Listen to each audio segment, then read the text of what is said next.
Fala pessoal, voltamos. Então voltamos aí com uma questão da CES do Gran Rio de 2018, que ela também vai cobrar essa questão da identificação dos riscos, a identificação dos agentes, que a gente precisa entender. Isso é básico, né, para a gente entender SST. E ela diz o seguinte: os riscos profissionais decorrentes de condições precárias inerentes ao ambiente ou ao próprio processo operacional das diversas atividades profissionais podem afetar a saúde, a segurança e o bem-estar do tripulante. Ela colocou o tripulante, que era uma prova relacionada a isso, tá bom? Vamos entender aqui como trabalhador, trabalhadora. Nesse contexto, pode constituir um tipo de risco ergonômico. Então, ela quer que você saiba o que é risco ergonômico. Bem, exposição a temperaturas elevadas. Temperaturas elevadas é o que? É risco físico. Exposição a ambiente com ruído elevado, risco físico. Utilização de mobiliário, olha a palavrinha-chave aqui, mobiliário tem tudo a ver com ergonomia. Mobiliário inadequado nos postos de trabalho. Então, essa vai ser o nosso gabarito. Como assim, professor, mobiliário inadequado? Olha essa figura aqui. Veja que a cadeira está totalmente inadequada. O trabalhador ele tem que ficar com a coluna fletida para fazer o trabalho. Veja que não tem nenhum suporte para o notebook. Olha como está a visão desse trabalhador. Tá assim, pessoal. Já olha esse outro exemplo que tá ok. Foi feito um ajuste na mesa, um ajuste aqui na cadeira. Foi feito um ajuste aqui para esse monitor, né, ficar próximo da visão do trabalhador, né, não ficar da forma que estava antes. Então, vejam que o mobiliário inadequado, que está ilustrado aqui nessa figura, é sim um risco ergonômico, tá? Então vai ser a letra C, aí o nosso gabarito. Vamos analisar as demais? Manuseio de cargas líquidas inflamáveis. Inflamável está muito ligado com risco químico ou até mesmo com risco de acidente, já que o inflamável pode provocar um incêndio, pode provocar uma explosão.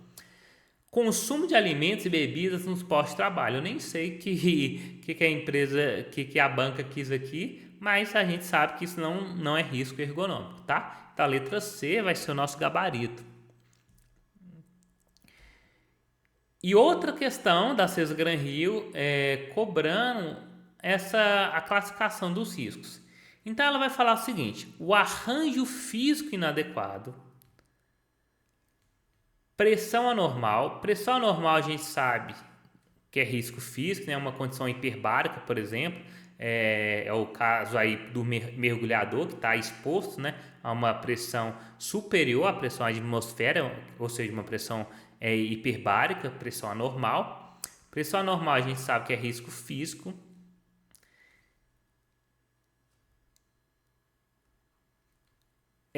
Fumos, risco químico. Levantamento e transporte manual de peso, pessoal. Isso aí é risco ergonômico. Inclusive na NR17, que trata de ergonomia, tem um tópico só falando sobre levantamento e transporte manual de peso. E por que eu deixei separado esse arranjo físico inadequado? A gente acabou de ver mobiliário inadequado. Só que quando a gente fala arranjo físico inadequado, a gente está pensando na organização do trabalho como um todo. Essa figura aqui, ela vai ilustrar muito bem o que seria um arranjo físico inadequado, tá? Lembra que a questão não está falando de mobiliário inadequado, está falando de arranjo físico, ou seja, a forma como o ambiente de trabalho está disposto. E o que vocês acham que um arranjo físico inadequado vai ser? Olha só o arranjo desse ambiente de trabalho. É o camarada que está trocando a lâmpada aqui em cima, com uma caixa de ferramenta que pode cair em cima da cabeça do camarada que está aqui embaixo. É um fio de telefone que está passando aqui, de forma que uma trabalhadora que está passando aqui ao lado pode tropeçar e cair. É uma pessoa subindo numa escada, só que tem um trabalhador que tem que precisar levar uma substância química passando por esse local com risco de bater nessa escada. Então, fica bem claro aqui que o arranjo físico inadequado, ele está relacionado ao quê? ao risco de acidente, tá? Muita gente, quando bate o olho de primeira, fala: não, arranjo físico inadequado é risco ergonômico. Não, o arranjo físico inadequado, que está ilustrado nessa figura aqui, para você nunca esquecer, está relacionado a risco de acidente, tá bom? Então, vamos ver aqui o nosso gabarito? Então, arranjo físico inadequado vai ser acidente. Sobrou a B e a C. Fumo é químico, então a gente já achou a nossa resposta. Vamos ver se bate aqui. Eu pulei aqui, né? Arranjo físico inadequado.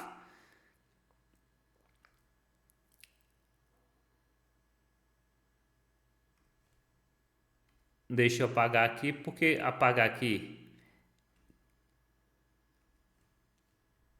que é arranjo físico inadequado, e depois o segundo aqui é pressões anormais. Pressões anormais a gente viu que é risco físico, né? Então a gente já achou o nosso gabarito.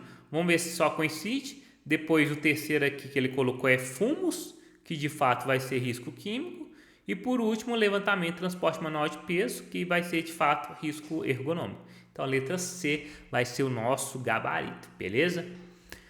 Então, continuando, uma outra questão aí, para a gente finalizar essa classificação de riscos, que caiu em 2023. A questão diz o seguinte: a exposição a agrotóxico é um exemplo de risco biológico que pode provocar intoxicação aguda ou crônica.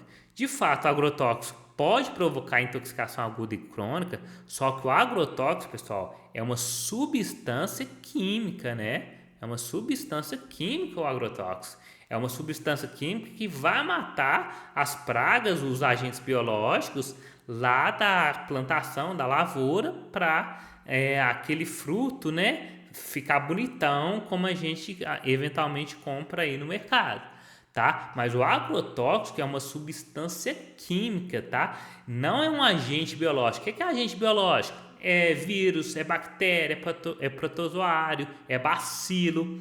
Então, o agrotóxico é um agente químico e não biológico. Por isso, a questão aí está errada.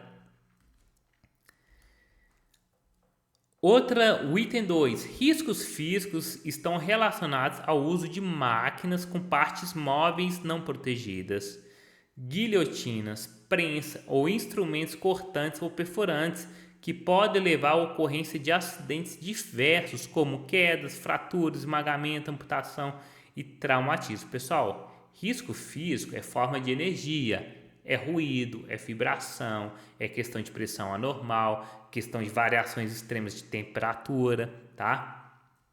Então, e a própria questão te dá a resposta, ela fala aqui: pode levar à ocorrência de acidente. Se pode levar à ocorrência de acidente, vai ser risco de quê? Risco de acidente, risco mecânico, tá?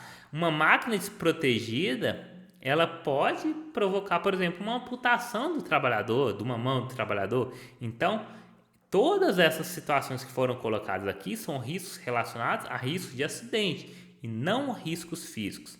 Portanto, a questão aqui também vai estar errada. Bom, a gente falou muito de risco, a gente vai começar a falar muito de perigo. E quando vocês verem um tubarão como esse, tubarão branco, vocês vão pensar o seguinte: professor, isso é um perigo ou é um risco? Eu tenho que saber a diferença? Tem. Você tem que saber o que é perigo e você precisa saber o que é risco. Esse tubarão aqui, ele representa o quê? Um perigo. Por que o tubarão representa o perigo? Porque ele, por natureza, é um ser perigoso. É a mesma coisa de uma máquina sem proteção. Uma máquina sem proteção é uma máquina que vai representar um perigo. Só que quando a gente fala de risco, a gente está falando da possibilidade de alguém interagir com aquele perigo, ou seja, tem que haver uma chance de ocorrer uma interação de forma a provocar algum dano para o indivíduo ou para o trabalhador. Então, imagine essa máquina aqui, por exemplo, essa máquina é uma máquina que o perigo dela é alto. Por que o perigo dela é alto? Porque não tem proteção. É a mesma coisa desse tubarão aqui. Tubarão, todo mundo sabe que é perigoso. Então, o perigo aqui, ele é alto. Tubarão é perigoso. Só que agora imagine essa situação. O tubarão aqui, ele é um perigo alto, como a gente viu, né? É muito perigoso, tubarão. Só que qual que é o risco para essa pessoa que está aqui na praia, fora do mar? O risco para um tubarão sair do mar e atacar essa pessoa é pequeno. Então vejam bem, o risco tem a ver com a probabilidade de ocorrer um dano para aquele indivíduo ou para aquele trabalhador. Nessa situação aqui dessa figura, para esse trabalhador que está sentado, tranquilo, lá na praia, curtindo o mar, lá na praia da Boa Viagem, de repente vê um tubarão, o risco para essa pessoa é pequeno. Por que o risco é pequeno?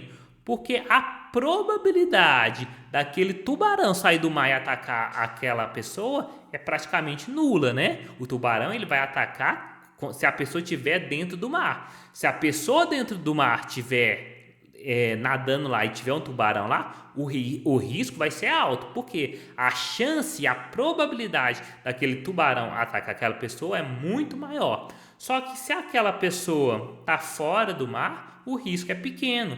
É a mesma situação aqui da máquina, dessa máquina sem proteção. A máquina sem proteção, o perigo dela é alto porque ela não tem proteção.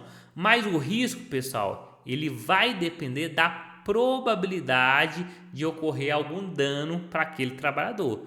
Se aquela máquina está lá no sótão da empresa, está lá no porão da empresa, nem está sendo utilizada, qual que é o risco para o trabalhador se não tem trabalhador mexendo com aquela máquina? O risco aqui é baixo para falar nenhum. Por quê? Não tem trabalhador trabalhando com aquela máquina. Mas agora imagine uma outra situação. Essa mesma máquina tendo um trabalhador essa máquina funcionando 24 horas, com vários trabalhadores passando por ela, manuseando essa máquina para fazer o seu trabalho. Opa, nessa situação a probabilidade de ocorrer um dano é muito maior. Então, se antes a gente tinha um risco baixo para aquela máquina que está lá parado, lá no sótão, lá no porão, se a gente tem trabalhadores intervir nessa máquina, o risco passa a ser alto, porque existe uma probabilidade de ocorrer um dano a qualquer momento, tá bom? Então lembre bem, perigo é uma característica intrínseca da máquina, do objeto, da instalação. O risco tem a ver com a probabilidade de ocorrer algum dano quando você vai interagir com aquele perigo, tá? E essa situação, essa classificação do risco está lá presente na NR1, que vai falar o seguinte: o que é o risco então? É a probabilidade ou é a chance de eu ter algum dano, né? A severidade aqui em virtude dessa interação. Então, quando a gente fala de risco, pessoal, a gente está falando da severidade do dano combinado aí com a questão da probabilidade, tá? E olha como isso tem caído em prova. A CES Gran Rio tem cobrado muito e outras bancas também. Por exemplo, aí é uma questão do Sebrasp de 2023 e ela diz o seguinte: na identificação de perigos, o risco é considerado como uma característica inerente a uma substância, instalação ou processo de trabalho que tenha potencial de causar dano. Opa, tá errado. Esse conceito aqui é o conceito de perigo. O perigo que é uma característica inerente a uma substância, instalação ou processo de trabalho que tenha potencial de causar dano. É o caso, por exemplo, do tubarão. O tubarão é uma característica inerente dele ser perigoso. Uma máquina sem proteção, uma característica dela ser perigosa, tá? Ela representa um potencial, tem um potencial dano, né? Eventual potencial dano para o trabalhador, para aquele indivíduo. Então, esse conceito aqui, pessoal, não é de perigo. Não é de risco, e sim de perigo, tá? O risco tem a ver o quê? Com a probabilidade de ocorrer uma interação entre aquele perigo e o indivíduo ou o trabalhador e provocar o dano, tá bom? Então a questão aí vai estar errada. E olha aí a Cisgana Rio cobrando uma questão que exige que o candidato saiba o que é perigo, o que é risco. Ela diz o seguinte: com bastante frequência, a imprensa nacional mostra preocupação da sociedade com a segurança das usinas nucleares. Mesmo com alto custo de investimento e riscos ambientais, o Brasil insiste na energia nuclear. Aí ele vai falar sobre a questão da energia nuclear e a pergunta é o seguinte, ele diz o seguinte aqui no final: os engenheiros de análise probabilística de segurança precisam ter uma clara compreensão dos significados de risco e perigo. Aí ele pergunta o seguinte: as usinas nucleares são instalações com... Então você precisa saber os conceitos de perigo e de risco.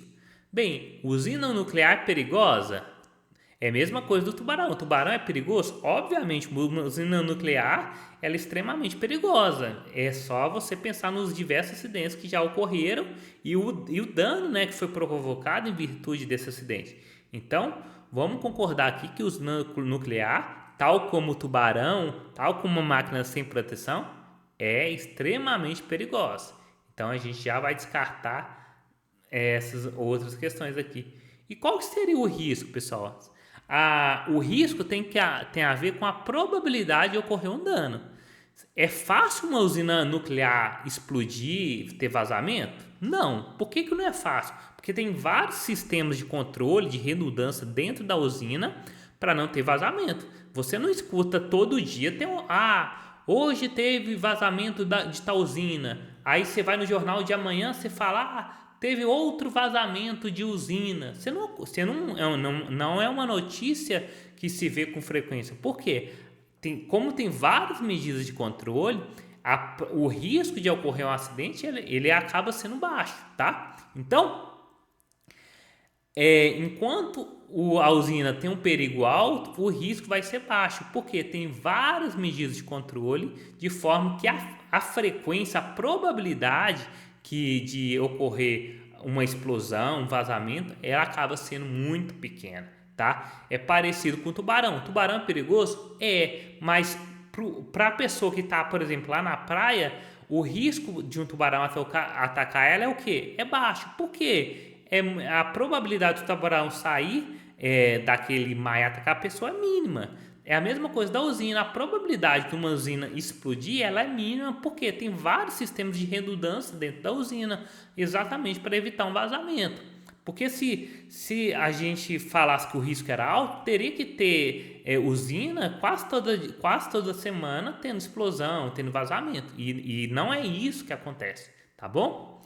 Fora que para uma usina funcionar, ela tem que ter várias licenças, né? Então você vê que tem vários sistemas de controle que tornam o risco de uma usina baixo.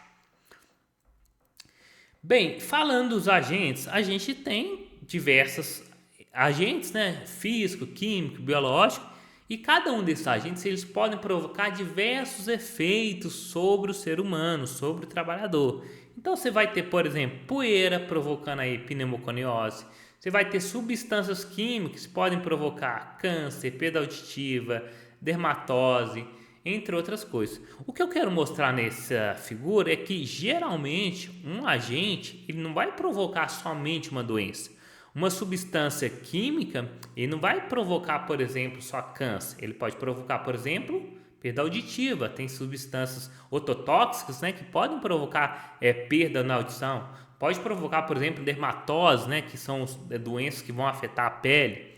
Então, o que eu quero que vocês tenham uma visão inicial é que uma determinada substância ela pode atacar diversos sistemas do corpo humano, provocando efeitos, doenças em vários órgãos distintos.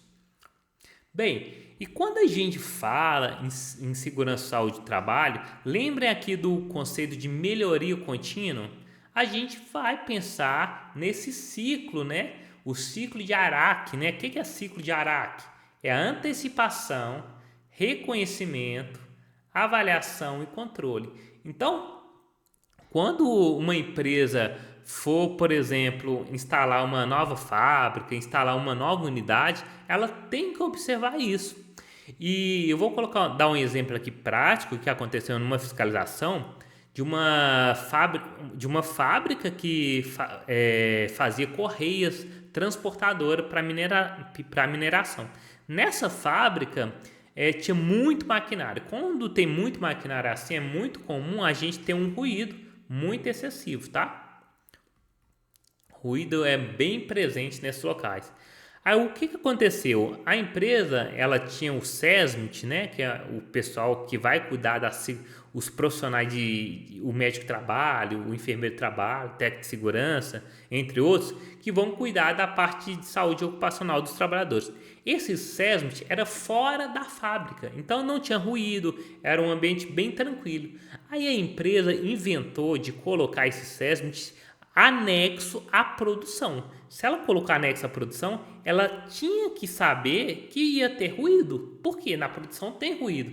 Então, ela deveria antecipar esse risco. Por exemplo, eu vou fazer o SESMIT anexo ao meu sistema de produção, para ficar mais fácil dos trabalhadores, por exemplo, irem pegar EPI, os profissionais estarem mais próximos dos trabalhadores. Só que se ela for fazer isso, como vai ter ruído, ela precisa se antecipar ao risco. Por exemplo, fazendo construindo essa nova unidade com isolamento acústico. Ela estaria antecipando o risco, tá? E o que seria então o reconhecimento? O reconhecimento, pessoal, é quando a unidade já está instalada e você vai em cada local identificar os riscos que ali existe. Por exemplo, imagina aí uma unidade de pintura, né? De pintura automotiva. Então, na antecipação é você fazer uma pesquisa antes, ver quais tintas que podem ser menos nocivos pelo trabalhador, entre outras situações. O reconhecimento é quando está tudo funcionando. Então, está tudo funcionando, você percebeu que teve que instalar um compressor e esse compressor está gerando ruído. Então, você vai ter que identificar, reconhecer aquele risco. Voltando aqui para o nosso exemplo. Reconheci. Eu sei que tem o risco ruído, mas eu não sei o quanto ele impacta no trabalhador. Isso, para a gente ver esse impacto, a gente vai ter que fazer o quê? A avaliação desse risco. Seja de forma quantitativa, quando você vai medir aquele risco, por exemplo, o ruído, ou seja de forma qualitativa. É bem comum, tem várias ferramentas que você pode avaliar de forma qualitativa aquele risco, tá bom? Então imagine que você reconheceu que existe ruído e o ruído estava presente naquele local. Aí você vai fazer a avaliação. Na avaliação, por exemplo, você encontrou 100 decibéis de exposição para 8 horas. Se vocês lembram da NR15, o limite que a NR15 estabelece é o quê? 85 decibéis de ruído contínuo, né, para 8 horas.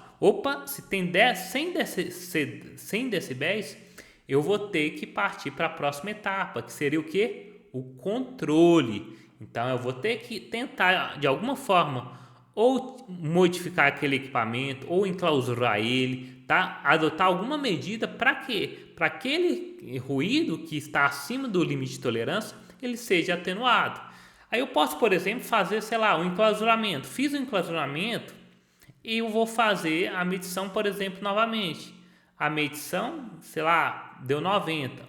Ainda está acima. Então eu vou ter que percorrer todo esse ciclo para quê? Para buscar uma outra solução que possa complementar aquele enclausuramento que eu fiz, para que eu consiga atingir minha meta, que é ficar abaixo de 85 decibéis. Então, veja que isso é um ciclo, é uma questão de melhoria contínua, é uma questão da busca do risco mínimo regressivo. Então, se tem um risco, você vai implementando medidas até chegar num ponto que aquele risco esteja atenuado, tá bom? Então, esse ciclo, pessoal, essas etapas, né, de antecipação, reconhecimento, avaliação e controle, elas têm, se vocês perceberem, elas têm total relação com aquele ciclo lá da administração, né? O ciclo PDCA. Tem tudo a ver com essa questão aqui, porque no P, que é o planejamento, você está se antecipando, né? Você está se planejando para um eventual risco. O do, né, que é o fazer, você vai ter que identificar que riscos que existem aquilo. O C, que é de checar, é você checar o impacto daquele risco sobre o trabalhador, fazendo a avaliação. E o ACT, que é o atuar, ou seja, você tem que adotar alguma medida de controle a partir daquele risco que foi identificado. Então, tá aí o ciclo PDCA e isso caiu em prova na área de segurança, saúde e trabalho, que é basicamente esse ciclo PDCA tem muito a ver com o ARAC aqui, né? O antecipação, o reconhecimento, a avaliação e o controle. E olha como que caiu teve essa questão aí da CES Gran Rio de 2018. Ela diz o seguinte: diversos sistemas de gestão são baseados na ferramenta PDCA, inclusive sistemas de gestão integrados e sistemas de gestão de saúde e segurança do trabalho. E basicamente ela perguntou o seguinte: essa sigla é composta pelas primeiras letras das seguintes palavras. Primeira coisa, você tem que saber que esse termo PDCA é um termo inglês, então tudo que tiver em português você já corta aqui. Sobrou a C e a D. Como a gente viu, o P, pessoal, é de plan, né? De planejamento, né? De você planejar para antecipar eventuais riscos. Que vai ser então a nossa letra D, né? O nosso gabarito, plan, do, check, act do inglês.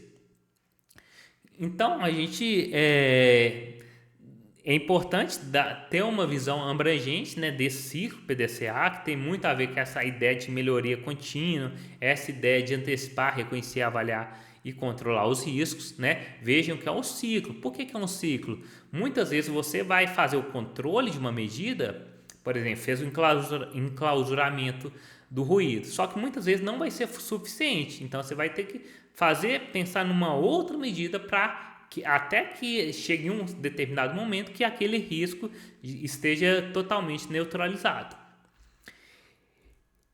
Então, a gente teve nessa pintura aqui a questão aí do reconhecimento, né? Que seria identificar aqueles riscos que já existem no local. Depois, se você teve a questão da avaliação daquele risco.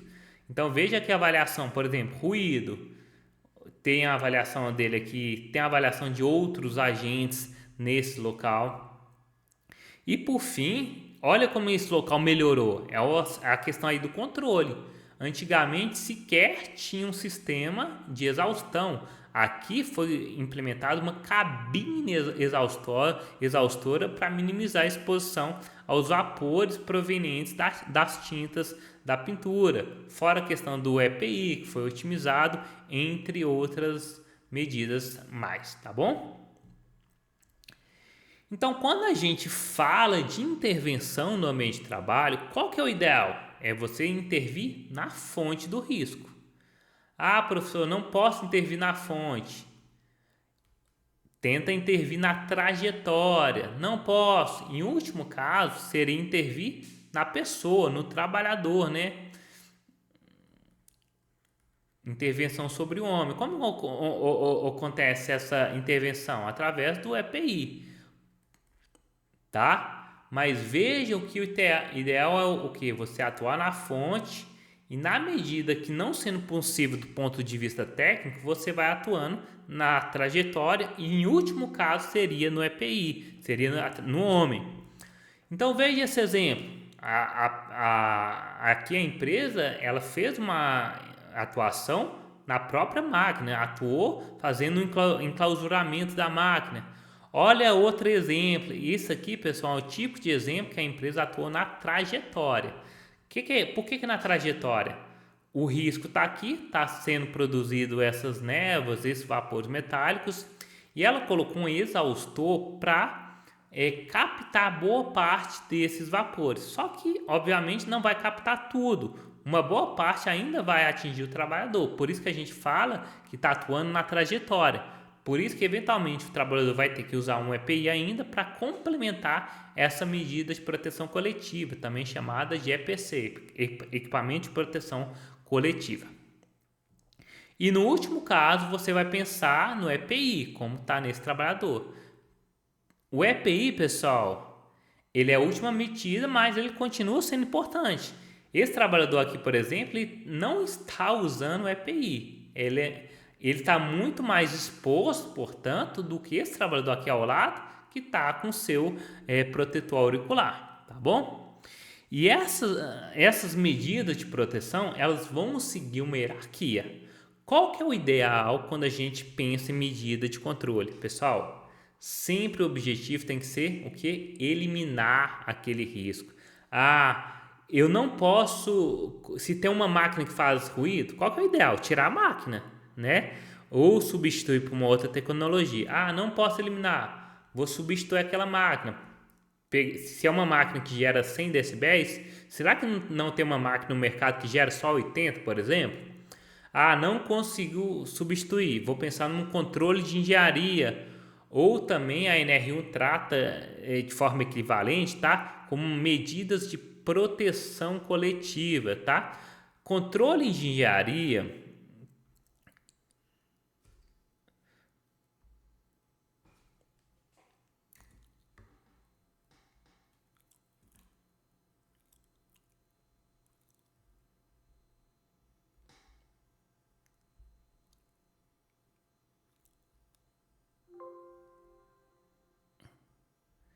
só voltando aqui, quando a gente fala de controle de engenharia, pessoal, embora o conceito seja diferente de proteção coletiva, quando a norma fala em hierarquia de medidas de proteção, esses conceitos, pessoal, são equivalentes, tá? A NR1 vai falar de proteção coletiva, tá? A NR1 vai falar de proteção coletiva. E esse conceito aqui que está eliminar, substituir, controle de engenharia, tem algumas ISO que utilizam esse termo, por isso muitas vezes ele cai em prova dessa forma. Não posso adotar uma medida de proteção coletiva. Aí você vai pensar o quê? Uma medida administrativa, uma medida de organização do trabalho, por exemplo, revezamento do trabalhador. O trabalhador fica exposto 8 horas ao ruído, vamos pensar uma forma dele ficar só 4, e nas outras 4 horas ele ficar em outro setor. E por fim, a última barreira, a medida precária que a gente chama, seria a questão aí do EPI, tá bom? E isso cai em prova, isso cai muito em prova, isso é básico SST, você tem que estar pronto, inclusive, para fazer uma dissertação sobre isso. Essa questão aqui de 2023 diz o seguinte: segundo os preceitos da legislação de segurança em vigor no Brasil, o uso de equipamentos de proteção individual deve ser a primeira medida de segurança adotada. Não, EPI tem que ser o quê? A última medida. A questão está errada. E olha essa questão da FGV 2023. Ela trouxe aquela hierarquia que a gente acabou de ver aqui. E só de você saber que o EPI é a última medida, você já acertava essa questão. Olha só. Ela pede, assinale a opção que liste as medidas de controle que podem ser tomadas para redução de riscos em ordem decrescente. Então, ele pede da mais efetiva para menos efetiva. Qual que é a menos efetiva, pessoal? EPI. O uso do EPI está aqui, ok. Não está EPI, cortou. Não está EPI, não está. Opa, já achamos o nosso gabarito. E a gente vai ver que a mais efetiva vai ser o quê? A eliminação do risco. Depois a substituição, controle de engenharia ou medidas de proteção coletiva, depois controles administrativos, de organização do trabalho e por fim o uso do EPI. Veja que bastava saber que o EPI é a última opção que você acertava essa questão. Então, falando brevemente sobre alguns fatores de risco, a gente vai ter o quê? O ruído, a gente vai ter a questão de vibração, ruído, vibração que são agentes físicos, A vibração está muito associado à questão do fenômeno de Renault ou síndrome de Renault, que é uma síndrome que acontece onde os membros, as porções distais, né, dos trabalhadores têm um problema de vasoconstrição e elas ficam com essa coloração, fica ou esbranquiçada, né, fica com palidez, ou fica com cianose, né, que é essa cor meio azulada. Esse fenômeno de Renault, ele está muito associado à questão de vibrações de mão e braço, né, vibrações localizadas. A gente tem vibrações de corpo inteiro, por exemplo, o camarada que está lá na terraplanagem fazendo esse trabalho, ou seja, o corpo dele todo vai sofrer essa vibração, só que tem situações em que a vibração vai ser localizada em mãos e braços, né? Vibrações em mãos e braços. E essas vibrações em mãos e braços, elas estão muito associadas a algumas patologias, entre elas a síndrome de Renault. E isso caiu em prova, tá? Em 2023, inclusive, pela Cesgran Rio. A questão diz o seguinte: a síndrome de Renault é uma doença que acomete os vasos sanguíneos das porções distais do corpo, dedo, orelha, nariz. Trata-se de um distúrbio que pode ser ocasionado por fatores de risco de natureza ocupacional. Um dos agentes de risco que pode ocasionar esse distúrbio Então, a gente acabou de ver que a síndrome de Renault está muito associada à questão da vibração localizada. Tem associação também com frio, tá? Por isso se vier frio, vibrações, fique atento que tem relação com a síndrome de Renault. Então, o gabarito vai ser a nossa letra A, porque a gente viu que a síndrome de Renault tem relação aí com a vibração localizada. Vibração também tem muito relação com Ler, Dort, tá? Fiquem já sabendo.